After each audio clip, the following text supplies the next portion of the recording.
Again, a small disclaimer before we start the video. I still do not know anything about planes, war stuff, or pretty much anything outside of cars when it comes to modeling, so don't roast me in the comments if I mispronounce something or if I simply just call it something it is not. Now let's get to the video. So the last time we finished off the interior or cockpit, whatever you want to call it, and that turned out pretty good. I really liked the way it came out and it was really fun to build. So this time it is all up to the exterior of the plane to be finished. So I started by cutting out some of the parts from the sprues and then gently fixing it up some bit and then gluing it all together in order to make it look actually like a plane.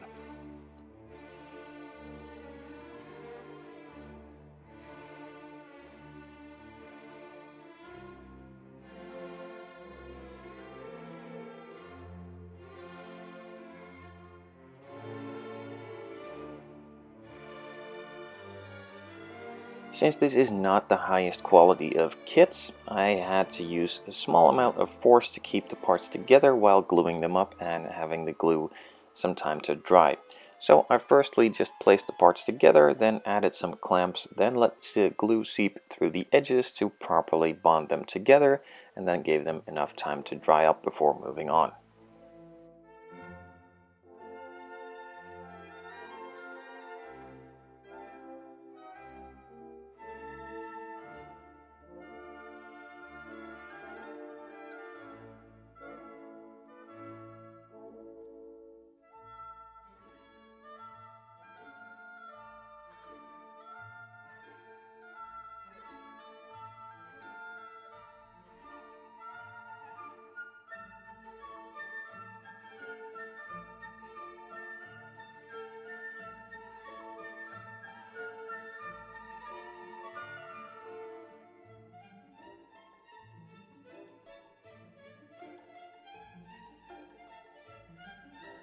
With the wings now mostly glued together, I set them aside, let that cure for a couple of hours, and moved on to the main body, gluing on the exhaust pieces and then gluing on the interior and putting the two halves of the exterior together to form a plane shape.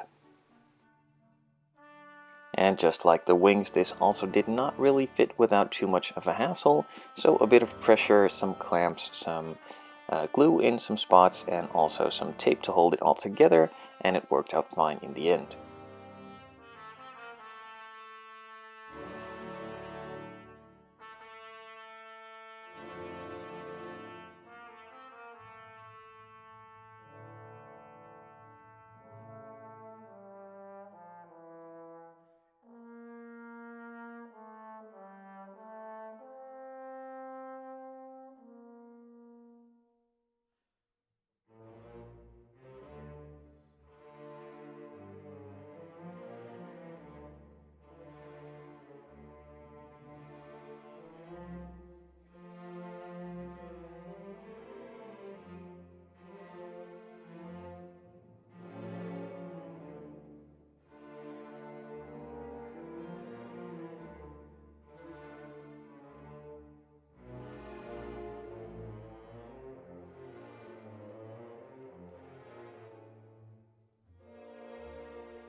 So the wings now had enough time to dry so I could remove those clamps and also glue this to the main body.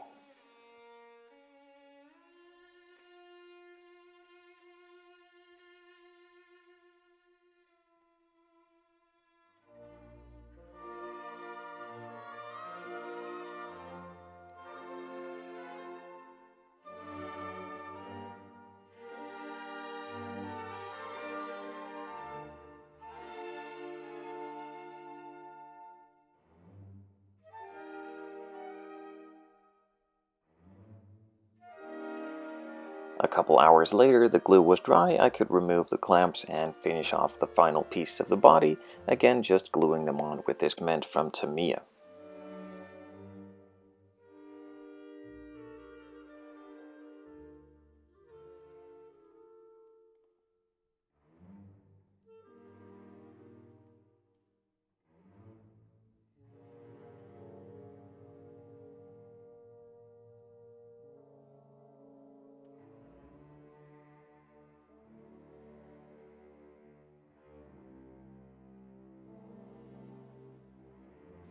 In part 1 I finished off the interior, and in part 2 the interior was glued together in between the two body halves. Now since the interior is already painted, I need to close up the canopy. I'm just going to glue in the clear parts for around it and mask those off in order for me to be able to paint the rest of the body.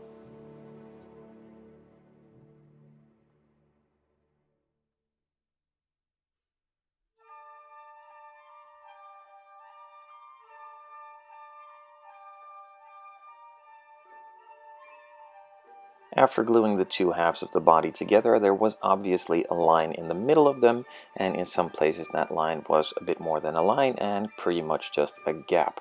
Now I'm filling that gap with some super glue to act like a filler. Later on I will be sanding that smooth and rescribing some of the panel lines in order for it to look like one piece as it is on the real one.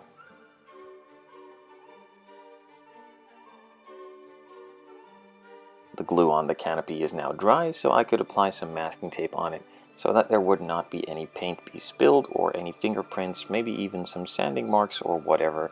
It is now pretty much just protected against all, and I could safely move on to the next step. The super glue I had applied earlier to act as a filler had now cured, so I could sand that smooth and leave a nice piece of plastic behind without a seam in the middle.